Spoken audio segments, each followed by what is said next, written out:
maladie qui est liée à la gestion du temps. La chronophagie. Chrono aussi vient de temps. C-H-R-O-F-A-G-I-E.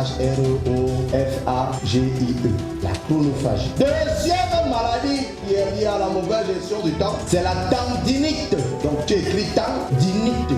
D-I-N-I-T-E. La troisième maladie, c'est l'UIT. O-U-I-T-M-A-T-E. La quatrième et la dernière maladie, c'est la lipophilie. L-I-F-O-P-H-I-L-I. Vous avez noté ces maladies-là. C'est sûr qu'il y a de ces quatre maladies-là, il y a une de ces maladies là-dedans. Mais cette maladie va être vaincue ce soir au nom de Jésus. Parce qu'il est fort possible que si tu as une de ces maladies-là, il te sera difficile de rattraper le temps.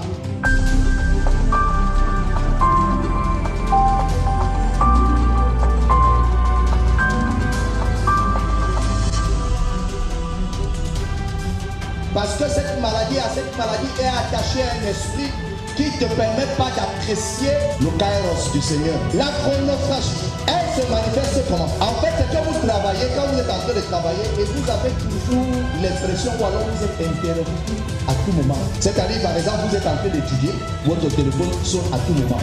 Donc, automatiquement, les 2 heures de temps que vous avez mis pour étudier la leçon, vous n'arrivez pas à garder la leçon. Pourquoi? Parce qu'il y a des interruptions à tout moment. Donc, quelqu'un qui est malade, qui a cette maladie-là, il se laisse toujours interrompre. Ça se manifeste également pour ceux-là qui travaillent. Vous avez des patrons bosseurs. Il t'a dit de faire A, il t'a dit de faire B, il t'a dit de faire Z, ou bien D, ou bien je ne sais pas trop quoi. Mais tu n'as même pas encore fini. Il vient, il te charge encore autre chose. Vous savez, il y a des choses pour lesquelles quand vous êtes avec les personnalités, évitez que votre téléphone sonne. Et quand je parle de ça, il y a quelqu'un qui est en train de voir sa propre vie, n'est-ce pas? Tu souffres de la chronophagie. Et tu vas guérir ce soir au nom de Jésus. Moi, je suis tout simplement en train de défricher. Les prieurs vont venir prier. La deuxième maladie, la tendinite. Et quelqu'un dit tendinite.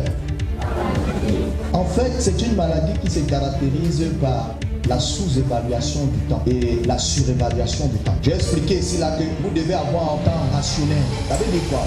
Je prends l'exemple des gens, des maçons qui construisent des maisons. Et c'est parce qu'il veut gagner le marché. Il te dit que non, ta maison là, en 2 mois, on va trouver ça. Et on n'a pas encore fait la fondation et tout. Parce qu'il veut gagner le marché. Il ne value pas le temps nécessaire parce que c'est le gain qu'il recherche. Maintenant, dès qu'on lui donne l'argent, il n'arrive pas à signer la maison. Donc la tendinite, tu sous-évalues ou alors tu surévalues. Bien aimé dans le Seigneur, la Bible nous dit clairement que si quelqu'un veut bâtir une maison, qu'il s'asseye et qu'il calcule. Il ne calcule pas seulement l'argent, il calcule aussi le temps. Il y a la troisième maladie qui est l'huile. L'huile là, ça vient de huile. Les bénis oui. Tout le temps tu es en train de dire oui. En fait, quand tu dis oui, tu laisses les choses importantes. Parce que tu veux plaire. Il y a des gens qui souffrent de cette maladie-là. Est-ce que vous êtes prêts? Pourquoi vous avez peur de dire non? Même au pasteur, vous pouvez dire non. Et il y a une façon de dire non. Par exemple, il y a les jeunes filles à soi, quand vous avez de ce côté-là, il y a plein de jeunes filles qui souffrent souvent des professeurs et tout ça. Il y a toute une école pour pouvoir désamorcer un professeur qui veut absolument abuser de toi. Souvent, les jeunes filles ne savent pas comment répondre. Tu dis non brutalement comme ça, là, tu risques de ne pas voir tes vieux pendant même 3 ans. Il y a des techniques. Il faut. La Bible dit que si quelqu'un manque la sagesse, qu'il la demande à Dieu. Non, tu peux lui dire non gentiment jusqu'à ce que lui-même te félicite et te dit que oui, ma fille, tu as la sagesse avec toi. Est-ce que vous comprenez un peu? Donc, la raison pour laquelle vous avez peur de dire non, c'est parce que vous n'avez que le non.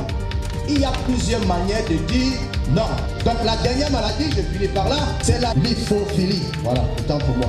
Ça, c'est les personnes qui cavouillent énormément. C'est-à-dire que c'est des personnes qui aiment travailler dans l'adrénaline. C'est-à-dire, par exemple, je vais prendre une image. C'est-à-dire que c'est quelqu'un qui, par exemple, on dit que bon, il y a un course de 100 mètres. Tellement il a l'énergie, il fait le 100 mètres, il dépasse les 100 mètres encore, il continue encore à courir sans s'arrêter.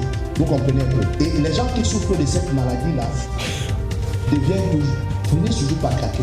Gloire à Jésus.